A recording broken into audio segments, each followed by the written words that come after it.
महाराष्ट्राचं कुलदैवत असलेला श्री क्षेत्र खंडोबा देवस्थानापासून अवघ्या 15 किलोमीटर अंतरावर डोंगर दऱ्यात वसलेलं एक टुमदार गाव आडाची वाडी।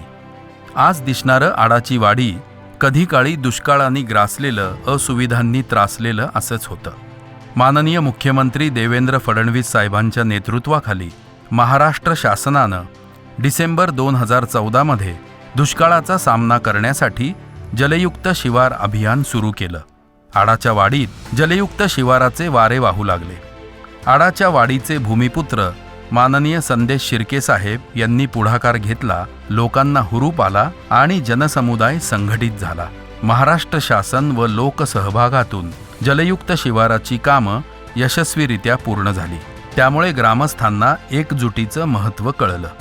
जलयुक्त शिवार योजनेतून झालेल्या कामामुळे पावसाचं वाहून जाणारं सुमारे 23 कोटी लिटर पाणी जमिनीत जिरवलं गेलं।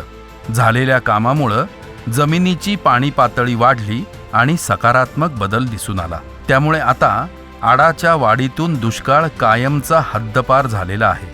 शिवाय ओढ्या नाल्यांमधून निघालेल्या गाळातून 50 ते 55 एकर क्षेत्र वहिताखाली आणलं गेलं। गावाच्या कृषी क्षेत्राचं चित्र बदलू लागलं। अंजिराच्या बागा फुलू लागल्या, बागायत क्षेत्र वाढलं, दुग्ध व्यवसाय वाढीस लागला, दरडोई उत्पन्न वाढलं, शेतकऱ्यांच्या आर्थिक अडचणी दूर झाल्या।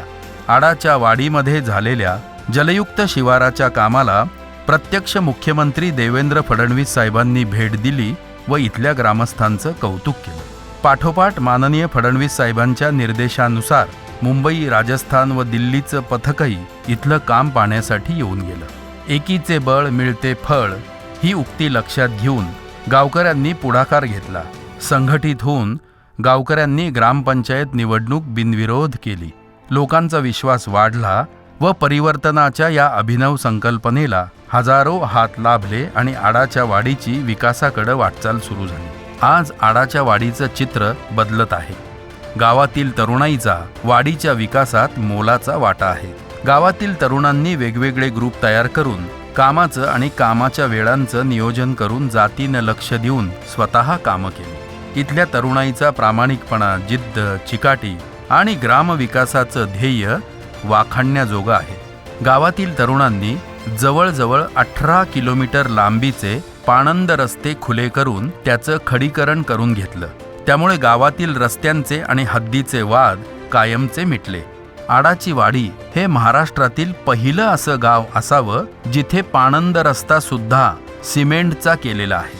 कुठल्याही मध्यस्थ किंवा कंत्राटदाराला मध्ये न आणता इथल्या तरुणांनी स्वतः लक्ष घालून उत्तम दर्जाची आणि अपेक्षेपेक्षा जास्त कामं करून दाखवलेली आहेत। गावातील एका तरुणालाच आदित्य बिर्ला सिमेंट कंपनीचा व्हेंडर म्हणून रजिस्टर करून घेण्यात आलं। परिणामी सिमेंटच्या पोत्यामागं जाणारं कमिशन वाचलं आणि त्यामुळे पालकमंत्री व उपमुख्यमंत्री माननीय नामदार अजितदादा पवार साहेबांच्या माध्यमातून मिळालेल्या 1,90,00,000 रुपयांच्या निधीतून अपेक्षित असलेल्या कामापेक्षा सुमारे 2.5 पट जास्त काम इथल्या तरुणांनी करून दाखवलं। त्यातूनच गावातील अंतर्गत रस्त्यांचं मोठ्या प्रमाणात कॉन्क्रिटीकरण करून घेण्यात आलं। भुयारी गटारं करण्यात आली। आता आडाची वाडी हे गाव संपूर्णपणे गटारमुक्त झालंय। विकास दिसायला लागल्यामुळं ग्रामस्थांमध्ये सकारात्मकता रुजू लागली आणि वेगवेगळ्या संकल्पना आकार घेऊ लागल्या।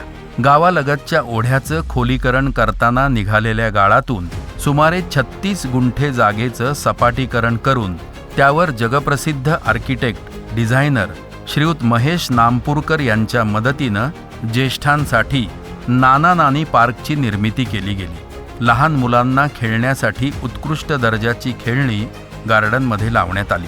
तसेच ग्रामस्थांच्या सहकार्यानं गार्डनमध्ये ओपन जिमचं निर्माण करण्यात आलं।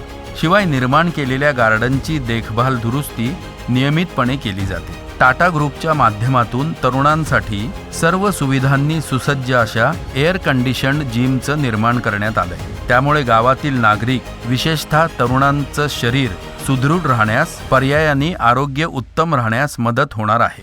दानशूर व्यक्तींच्या मदतीनं गावामध्ये शुद्ध पाण्याच्या पुरवठ्यासाठी आरओ प्लांट बसवण्यात आला। सदर शुद्धीकरणादरम्यान बाहेर पडणाऱ्या पाण्याचा वापर जनावरं व गार्डनसाठी करण्यात येतो। गावातल्या जिल्हा परिषदेच्या शाळेसाठी नवीन इमारत उभारण्यात आली। शाळेच्या आवारात परसबाग उपक्रमाला जिल्हास्तरीय पारितोषिक देखील मिळालं। विद्यार्थ्यांची शिक्षणासाठीची पायपीट थांबावी, त्यांना अभ्यासाला पुरेसा वेळ मिळावा म्हणून ग्रामस्थांनी लोकसहभागातून इलेक्ट्रिक वाहन खरेदी करून विद्यार्थ्यांना निःशुल्क प्रवासाची सुविधा उपलब्ध करून दिली। परिणामी शिक्षणाला गती मिळाली। वाल्हे गावामध्ये व्हीसी रूम आणि सुसज्ज लायब्ररीसह अभ्यासिका उभारल्यामुळे परिसरातील विद्यार्थ्यांना स्पर्धा परीक्षांच्या तयारीसाठी उत्तम संधी निर्माण झाली।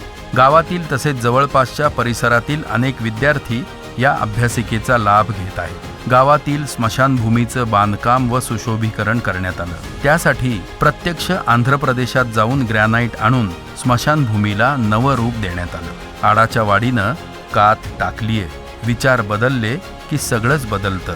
हवी असते फक्त एकजूट आणि संघटन।